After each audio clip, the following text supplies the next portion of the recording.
नमस्कार मंडळी. रोजच्यासारखी कामं आवरून घेतले आणि आपल्याला जायचं होतं कॉलेजला पेपर होता म्हणून.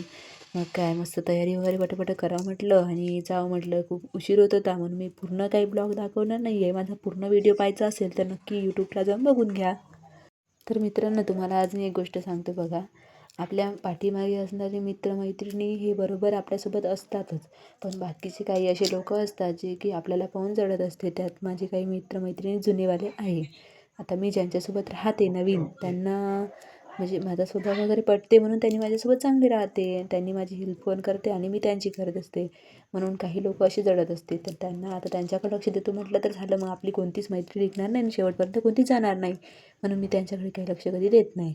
मग काय कॉलेजला वगैरे गेली, पेपर वगैरे झाला आणि आम्ही निघालो नाश्ता वगैरे करायला. नाश्ता वगैरे करून झाला. मग काय आता माझी मैत्रीण भेटली. तिच्या गाडीचं थोडंसं काहीतरी तुटलं होतं, तर ते आम्ही रिपेअरिंगसाठी घेऊन गेलो. आता गॅरेजला आलो. मस्त रिपेअरिंग वगैरे करून घेतलं आणि निघालो आम्ही घराकडे जायला. आमच्या गावाकडे जात असताना एक गाव पडत असते मधामध्ये, त्याला कोलगाव म्हणते. आणि त्याच्यासमोर आमचं गाव आहे वेगाव. मग माझी मैत्रीण तर वेगावची नाही आहे, पण ती माझ्या गावावरून जाते म्हणून मला ती सोडून जात असते. बघा आमच्या गावच्या पुलाचं काम चालू आहे. आता असं काही नवीन दिसलं होत तर बरं वाटते थोडंसं, कारण तर मग नंतर आम्हाला त्रास नाही होत पावसाळ्यामध्ये जाण्यायेण्याचा. म्हणून मग काय आली घरी वगैरे आणि हे मस्त पोरगं इकडे फुगा उडवत होतं. त्याला काही उडतच नव्हता वरतं, कारण ते सूत बांधून होता म्हणून.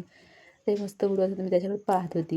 काय मस्त मजा येते लहान लहान पोरांकडे पाहत असताना. आता आमच्या गावामध्ये भगवद्गीता चालू आहे, तर मग काय मस्त इकडे आता याची हरिपाठाची तयारी वगैरे सुरू होती आणि हरिपाठ सुरू पण झाला होता.